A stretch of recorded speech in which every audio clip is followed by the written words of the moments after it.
ನಮಸ್ಕಾರ ಬಂಧುಗಳೇ, ನೀವು ನೋಡ್ತಾ ಇದ್ದೀರಾ ಅಂಗವಿಕಲರ ಅಂತರಾಳ ದಿವ್ಯಾಂಗ್ಜನ್ ಯೂಟ್ಯೂಬ್ ಚಾನಲ್ ಇಲ್ಲಿಯವರೆಗೆ ಸಬ್ಸ್ಕ್ರೈಬ್ ಆಗದೇ ಇದ್ದರೆ ದಯಮಾಡಿ ಚಾನಲ್ ಸಬ್ಸ್ಕ್ರೈಬ್ ಮಾಡಿ, ಶೇರ್ ಮಾಡಿರಿ, ಲೈಕ್ ಮಾಡಿರಿ. ಅಭಿಪ್ರಾಯ ಕಮೆಂಟ್ಸ್ ಬಾಕ್ಸಲ್ಲಿ ತಿಳಿಸಿ. ಬೆಲ್ ಐಕಾನ್ ಒತ್ತುವುದನ್ನು ತಪ್ಪದೇ ಮರೆಯದಿರಿ. ಲೈಕ್ ಬಟನ್ ಒತ್ತಿದರೆ ಹೈಪ್ ಬಟನ್ ಬರುತ್ತದೆ, ಅದನ್ನು ಒತ್ತಿ ಚಾನಲ್ ಪ್ರೋತ್ಸಾಹ ನೀಡಿ.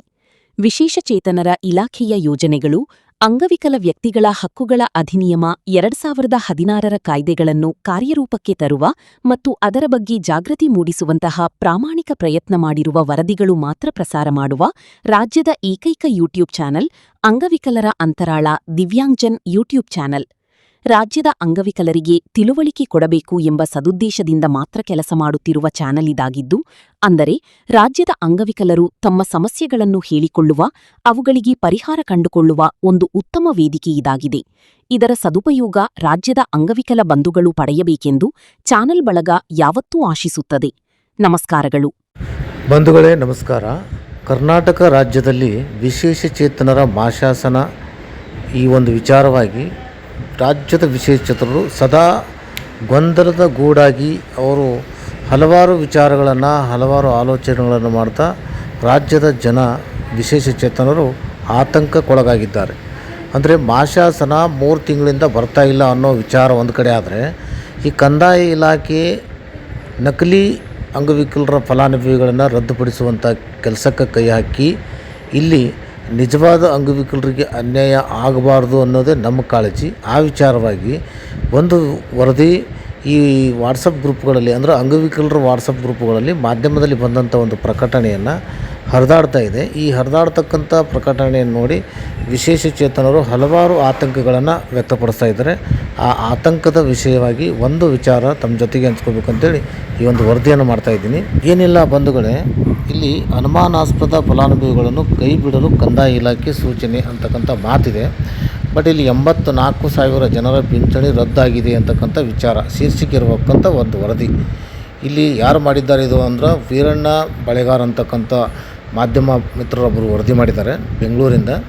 ಇದು ನಮ್ಮ ವಿಶೇಷಚೇತನರಿಗೆ ಹಂಚಿಕೊಂಡು ಈ ವಿಚಾರ ನೀವೆಲ್ಲ ಚರ್ಚೆ ಮಾಡಿ ಈ ವಿಚಾರವಾಗಿ ಒಂದು ವಿಚಾರ ಹಂಚ್ಕೊಳ್ಳೋಣ ಅಂತೇಳಿ ತಮ್ಮ ಜೊತೆಗೆ ಹಂಚ್ಕೊತಾ ಇದ್ದೀವಿ. ಏನಂತಂದರೆ, ಸಾಮಾಜಿಕ ಭದ್ರತಾ ಯೋಜನೆಯಲ್ಲಿ ಸರ್ಕಾರದ ವತಿಯಿಂದ ನೀಡುತ್ತಿರುವ ಪಿಂಚಣಿಗಳಲ್ಲಿ ಸಂದೇಹಾಸ್ಪದ ಫಲಾನುಭವಿಗಳ ಪತ್ತೆ ಕಾರ್ಯ ಕೈಗೊಂಡಿರುವ ಕಂದಾಯ ಇಲಾಖೆಯು ರಾಜ್ಯದಲ್ಲಿ 84,211 ಜನರು ಅನರ್ಹರು ಎಂದು ಗುರುತಿಸಿದ್ದು, ಇವರ ಪಿಂಚಣಿ ರದ್ದುಗೊಳಿಸಲು ತೀರ್ಮಾನಿಸಿದೆ. ಈ ಆಡಳಿತ ಇಲಾಖೆಯ ಕುಟುಂಬ ದತ್ತಾಂಶದಿಂದ ಸಮಾಜದ ವಿವಿಧ ವರ್ಗಗಳ ಆರ್ಥಿಕ ಮತ್ತು ಸಾಮಾಜಿಕ ಸ್ಥಿತಿಗತಿಗಳ ಲಭ್ಯ ಮಾಹಿತಿಗಳನ್ನು ಪಡೆದು ಸಾಮಾಜಿಕ ಭದ್ರತೆ ಫಲಾನುಭವಿಗಳ ಮಾಹಿತಿಗಳೊಂದಿಗೆ ತಾಳೆ ಮಾಡಲಾಗಿ 82.98 ಲಕ್ಷ ಫಲಾನುಭವಿಗಳ ಪೈಕಿ 23.12 ಲಕ್ಷ ಫಲಾನುಭವಿಗಳು ಅರ್ಹತಾ ಮಾನದಂಡಗಳಿಗೆ ಒಳಪಡದೆ ಸಂದೇಹಾಸ್ಪದವಾಗಿ ಪಿಂಚಣಿಗಳನ್ನು ಪಡೆಯುತ್ತಿರುವುದು ಸರ್ಕಾರದ ಗಮನಕ್ಕೆ ಬಂದಿದೆ.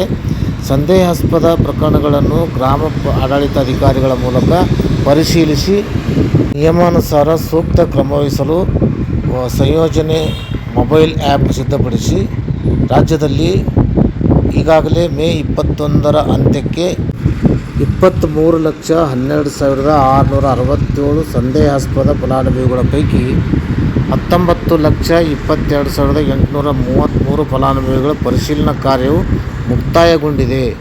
ಉಳಿದ 3,89,834 ಸಂದೇಹಾಸ್ಪದ ಫಲಾನುಭವಿಗಳ ಪರಿಶೀಲನಾ ಕಾರ್ಯ ಪ್ರಗತಿಯಲ್ಲಿದೆ ಅಂತಕ್ಕಂಥ ವಿಚಾರ. 14,68,723 ಜನರ ಸೌಲಭ್ಯ ಸ್ಥಗಿತ. ಇಲ್ಲಿ 2,67,156 ಸಂದೇಹಾಸ್ಪದ ಫಲಾನುಭವಿಗಳು ನೀಡಿದ್ದ ವಿಳಾಸದಲ್ಲಿ ವಾಸವಿಲ್ಲದೆ ಇರುವುದು ದೃಢಪಟ್ಟಿದೆ. ಇನ್ನು 12,48,994 ಸಂದೇಹಾಸ್ಪದ ಫಲಾನುಭವಿಗಳು ಪರಿಶೀಲನಾ ಸಮಯದಲ್ಲಿ ಸಂಬಂಧಪಟ್ಟ ದಾಖಲಾತಿಗಳನ್ನು ಹಾಜರುಪಡಿಸಲು ವಿಫಲರಾಗಿದ್ದಾರೆ ಮತ್ತು 12,573 ಸಂದೇಹಾಸ್ಪದ ಫಲಾನುಭವಿಗಳು ತಮ್ಮ ಆದಾಯದ ಬಗ್ಗೆ ಆದಾಯ ದೃಢೀಕರಣ ಪತ್ರ ನೀಡಿರುವುದಿಲ್ಲ. ಈ ಪಿಂಚಣಿಗಳನ್ನು ಸ್ಥಗಿತಗೊಳಿಸಲು ತೀರ್ಮಾನಿಸಲಾಗಿದೆ. ಇದು ಒಂದು ವರದಿ. ಈಗ ನಾವೊಂದು ಆಲೋಚನೆ ಮಾಡೋದೇನೆಂದರೆ, ನಮಗೆ ಪಿಂಚಣಿ ಮಂಜೂರು ಮಾಡಬೇಕಾದ್ರೆ ಅಲ್ಲಿ ಇರ್ತಕ್ಕಂಥ ಗ್ರಾಮ ಲೆಕ್ಕಾಧಿಕಾರಿಗಳು, RIಗಳು, ರೆವಿನ್ಯೂ ಇನ್ಸ್ಪೆಕ್ಟ್ರು, ತಹಶೀಲ್ದಾರರು ಆ ಒಂದು ಮಂಜೂರಾತಿ ಮನವಿ ಪತ್ರಕ್ಕೆ ಮಂಜೂರಾತಿ ಕೊಡ್ತಕ್ಕಂಥ ಅಧಿಕಾರಿಗಳು ಅವರೇ ಆಗಿದ್ದರೂ ಸಹಿತ ಪೂರ್ವದಲ್ಲಿ ಪಂಚನಾಮೆ ಮಾಡಿ ಪಂಚನಾಮೆ ವರದಿ ಕೊಟ್ಟಾದ ಮೇಲೆ ಮಂಜೂರಾಗ್ತಕ್ಕಂಥ ಮಾಶಾಸನ ಪದ್ಧತಿ. ಆದರೆ ಆವಾಗ ತಪ್ಪು ಮಾಡಿರೋ ಅಧಿಕಾರಿಗಳು ಇವಾಗ ತಪ್ಪನ್ನು ವಿಕಲಚೇತನರ ಮೇಲೆ ಹೊರಿಸಿ ತಪ್ಪನ್ನು ವಿಕಲಚೇತನರ ಮೇಲೆ ಹಾಕಿ ಇಲ್ಲಿ ನಿಜವಾದ ಅಂಗವಿಕಲರಿಗೆ ಅನ್ಯಾಯ ಆಗ್ತದೋ ಬಿಡ್ತದೋ ಅನ್ನತಕ್ಕಂಥ ಭಯದ ವಾತಾವರಣ ರಾಜ್ಯದೆಲ್ಲೆಡೆ ಒಂದು ಹಬ್ಬಿದೆ. ಇಲ್ಲಿ ನಕಲಿ ಯಾರು ಅಸಲಿ ಯಾರು ಅನ್ನೋದಕ್ಕಿಂತ ಮುಂಚೆ ಸರ್ಕಾರ ಏನು ಮಾಡಬೇಕಾಗಿತ್ತು, ಈಗಾಗಲೇ ನಿಂತು ಹೋದ ಮಾಶಾಸನವನ್ನು ಎಲ್ಲರಿಗೂ ಮಂಜೂರಾಗಿ ಅವರಿಗೆ ಖಾತೆಗೆ ಜಮಾ ಮಾಡಿ ಈ ಪರಿಶೀಲನಾ ವರದಿ ಮತ್ತು ಈ ನಕಲಿ ಅಸಲಿ ಅಂತಕ್ಕಂಥ ವಿಚಾರವನ್ನು ಸಮಯಕ್ಕನುಸಾರ ಅವುಗಳನ್ನು ಕಡಿತಗೊಳಿಸ್ತಕ್ಕಂಥ ಕೆಲಸ ಆಗಬೇಕಾಗಿತ್ತು. ಆದರೆ 3 ತಿಂಗಳಿಂದ ಮಾಶಾಸನ ತಡೆ ಹಿಡಿದು ಇವಾಗ ರಾಜ್ಯದ ಎಲ್ಲ ವಿಶೇಷಚೇತನರು ಆತಂಕಗೊಳಗಾಗಿದ್ದಾರೆ. ಆ ಒಂದು ವಿಚಾರವಾಗಿ ಈ ಆತಂಕದ ವಾತಾವರಣದಲ್ಲಿ ವಿಶೇಷಚೇತನರು ಪ್ರತಿಯೊಬ್ಬರು ಸಂಕಷ್ಟಕ್ಕೀಡಾಗಿದ್ದಾರೆ.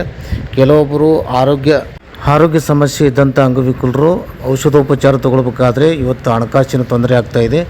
ಇವೆಲ್ಲ ಸಮಸ್ಯೆಗಳಿಗೆ ಮೂಲ ಮಂಜೂರು ಮಾಡುವಂಥ ಸಂದರ್ಭದಲ್ಲಿ ಗ್ರಾಮ ಲೆಕ್ಕಾಧಿಕಾರಿಗಳು, ಕಂದಾಯ ನಿರೀಕ್ಷಕರು, ತಹಶೀಲ್ದಾರರು ತಾವು ಪರಿಶೀಲನೆ ಮಾಡಿ ಪಂಚನಾಮ ಮಾಡಿರತಕ್ಕಂಥ ಮಾಶಾಸನಗಳು ಪೂರ್ವ ವಿಚಾರ ಇಲ್ಲದೆ ಇವತ್ತು ತಾವೇ ಮಾಡದಂಥ ಆದೇಶಗಳು ಇಂದು ನಕಲಿ ಅಸಲಿ ಅನ್ನೋದರಲ್ಲಿ ಎಷ್ಟು ಸತ್ಯ ಮತ್ತು ಎಷ್ಟು ಪ್ರಾಮಾಣಿಕತೆ ಮತ್ತು ಎಷ್ಟು ಜವಾಬ್ದಾರಿಯನ್ನು ನಿಭಾಯಿಸಿದ್ದಾರೆ ಅನ್ನುವಂಥ ಮಾತು ಅನುಮಾನ ಬರುವಂತಾಗಿದೆ. ಅದಕ್ಕಾಗಿ ಈ ಎಲ್ಲ ಗೊಂದಲಗಳಲ್ಲಿ ವಿಶೇಷಚೇತನರಿಗೆ ತೊಂದರೆಗೀಡು ಮಾಡ್ತಕ್ಕಂಥ ಸರ್ಕಾರ ಇದು ತಕ್ಷಣದಿಂದ ಇದರ ಬಗ್ಗೆ ಕ್ರಮವಹಿಸಿ ರಾಜ್ಯದ ವಿಶೇಷಚೇತನರಿಗೆ ಮಂಜೂರು ಮಾಡಿ 3 ತಿಂಗಳ ಮಾಶಾಸನ ಅವರಿಗೆ ಪ್ರತಿಯೊಬ್ಬ ಅಂಗವಿಕಲರಿಗೆ ಜಮಾ ಮಾಡ್ಬೇಕಂತೇಳಿ ಕೇಳ್ಕೊತಾ ಇದ್ದೀವಿ.